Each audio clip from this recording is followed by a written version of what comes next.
Hola a tots. En el vídeo d'avui vull tractar d'un tema que apareix sovint en les rutes que fem per Barcelona, però que moltes vegades genera una certa confusió. I és la qüestió dels palaus reials, és a dir, les residències que els reis tenien a Barcelona i els llocs on, en definitiva, despatxaven les qüestions de govern. Si mirem, per exemple, el nom dels carrers i de les places de Barcelona, hi ha molts llocs que fan referència als palaus reials, per exemple, el Pla de Palau, el carrer Palau, Palau Reial, o també els Reis, com per exemple la plaça del Rei o la plaça Reial, que estan molt a la vora però són places diferents. Llavors, per posar una miqueta de claredat en aquesta qüestió, aprofito aquest vídeo. Comencem pel Palau Reial Major. Aquest palau, evidentment, el que veiem avui dia és fruit de les reformes que ha viscut al llarg de la història, però en aquest indret ja hi hauria, segons sembla, l'edifici de les autoritats visigodes del segle VI, un petit palauet, que es trobava a la vora també del Palau Episcopal, que era l'altre gran poder que hi havia a Barcelona en aquella època.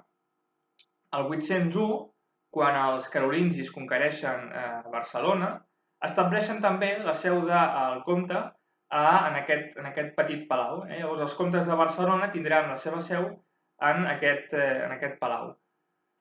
Els comtes de Barcelona aniran incrementant el seu poder. Al segle XII s'han emparentat ja amb la dinastia dels reis d'Aragó i al segle XIV la corona catalano-aragonesa amb aquests comtes de Barcelona i reis d'Aragó és una dinastia ja prou poderosa, és una potència mediterrània, s'han conquerit Mallorca, València, Sicília, i és en aquest context que el Palau, diguem que pateix tot un seguit de reformes per posar-lo a l'alçada de la importància del comte rei.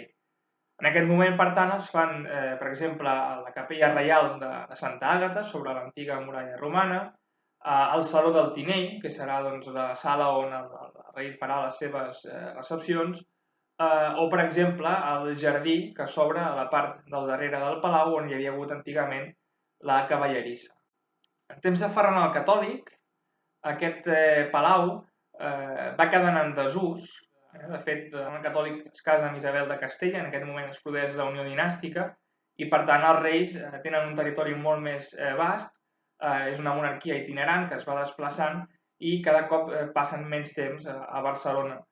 Llavors, el palau l'acaba destinant Ferran el Catòlic a ser el lloc on tindrà la seu el Tribunal de la Inquisició i la Reial Audiència. De fet, és bastant curiós perquè una vegada que va visitar aquest palau, el 1492, Ferran el Catòlic va patir-hi un atemptat al qual en va sortir ben parat, va sobreviure, però en definitiva va trasbalsar bastant la societat del moment. Un atemptat per part d'un dels cabdills remenses que va ser després executat. Però si tenim un palau reial major, també existia un palau reial menor. El Palau Reial Menor el trobàvem vora de la porta de Regomir. Inicialment havia estat un palau dels templers, però quan l'ordre és suprimida el 1312, perden el palau, aquest palau va canviant de mans i finalment el 1367 Pere el Cerimoniós decideix adquirir aquest palau per destinar-lo a residència privada de la família reial. Llavors la idea de Pere el Cerimoniós era destinar el Palau Reial Major per que eren les qüestions públiques de la monarquia i el Palau Reial Menor, que era més confortable, a residència privada. Al segle XV, en el moment en el qual el Palau Reial Major també està deixant de ser el lloc de residència de la monarquia, el Palau Reial Menor és donat a Galceran de Requesens, que és el governador del Principat de Catalunya. Llavors, a partir d'aquest moment, es passarà a conèixer com el Palau del Governador. Llavors, aquest palau va canviant de mans i, finalment, el 1859 és enderrocat per construir-hi habitatges. Llavors, avui dia, aquest palau només ens n'han quedat algunes fotografies, algunes pintures d'abans de l'enderrocament.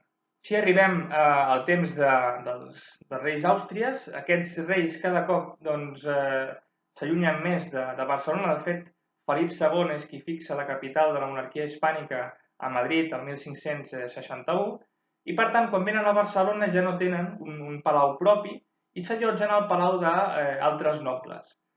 Aquests palaus on s'allotjarien els reis de la monarquia hispànica es trobarien generalment al carrer Ample, que es va convertir en el carrer principal de Barcelona en aquell moment, i eren ja uns palaus de tipus renaixentista, barroc, on els reis podien estar-s'hi de manera més confortable. Evidentment, pels nobles que els hospedaven era tot un honor, a més, si tenien el rei satisfet, doncs després podien guanyar favors i influència a la cort, i per part del rei també era un lloc una mica més segur, perquè generalment s'agafaven diversos palaus del carrer Ample, es tancaven els accessos i això doncs, permetia que els guardes del rei doncs, controlessin més fàcilment qui entrava i qui sortia. Curiosament, va ser en aquest carrer Ample on el 1640 esclata l'avalot del Corpus de Sang i és assassinat el virrei. És per això que el 1652, quan s'acaba la Guerra dels Segadors, la monarquia requisa el que havia estat fins llavors l'ala dels draps, que era un edifici que havia tingut funcions de magatzem de teixits i d'arsenal, per reconvertir-la en un palau propi pel virrei.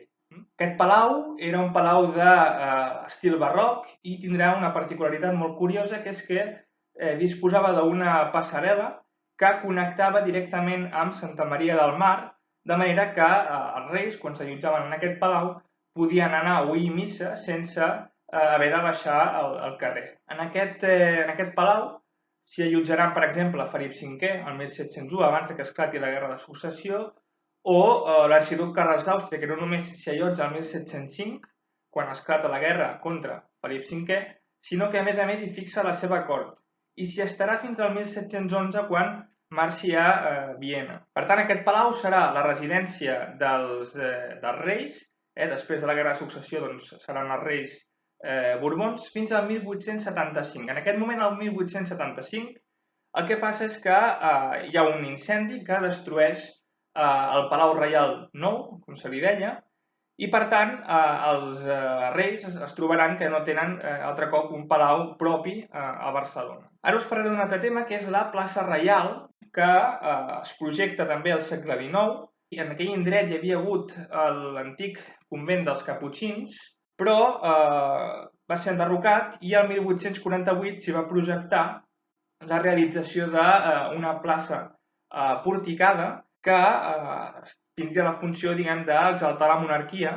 Inicialment s'hi va plantejar que tingués una figura de Ferran el Catòlic, que al final no es va acabar col·locant de manera definitiva.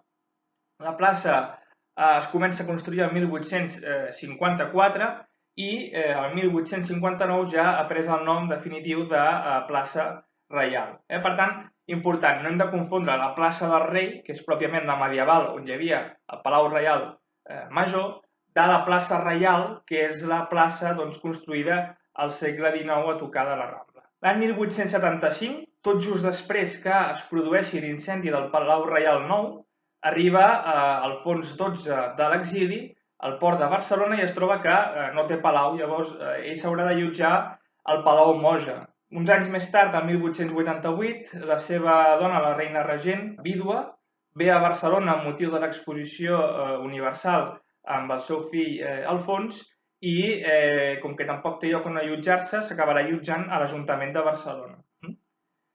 I les primeres visites oficials que farà allà el rei Alfons XIII s'haurà d'allotjar a la Capitania General, perquè encara no té palau. Llavors, tot això motiva que el 1919 el comte de Güell, juntament amb tot un seguit d'aristòcrates que volien també tenir la monarquia contenta, van adquirir uns terrenys a la part alta de la Diagonal, una zona que encara no havia estat edificada, i hi van aixecar un palau que van donar a la monarquia el 1926. Llavors, a partir d'aquest moment, quan els reis vinguin a Barcelona, s'allotjaran en aquest nou palau, que serà el Palau Reial de Pedralbes. El 1931, amb l'adveniment de la Segona República Espanyola, el palau es converteix en el Museu d'Arts Decoratives i en temps del franquisme era la residència que tenia Franco cada cop que venia a Barcelona. Llavors, actualment, el Palau Reial de Pedralbes pertany a l'Ajuntament però està cedit a la Generalitat. I finalment parlarem del Palauet Albéniz, que es troba al capdamunt de Montjuïc. Aquest palau va ser construït el 1929 en motiu de l'exposició internacional que se celebra a Barcelona, amb la idea que els reis tinguessin un lloc on reposar i fer les seves recepcions oficials en el recinte de l'exposició. Per tant, de no tenir palau, en pocs anys van passar a tenir dos palaus, el Palau Reial de Pedralbes i el Palauet Albéniz. En època republicana, aquest palau es va projectar que fos un museu de la música, que és un projecte que al final no s'acaba realitzant, però tot i així li queda el nom d'Isaac Albéniz, que és aquest pianista que va acabar donant-li nom. En temps del franquisme, el palau queda en desús, però als anys 1970 s'hi fan tot un seguit de reformes i actualment és la residència de les visites oficials dels Reis quan venen a Barcelona. Doncs bé, espero que us hagi agradat aquest vídeo, que hagi pogut aclarir dubtes i que estigueu tots bé de salut, que estigueu passant el confinament tranquils i que ens puguem veure el més aviat. Molta força i molts ànims!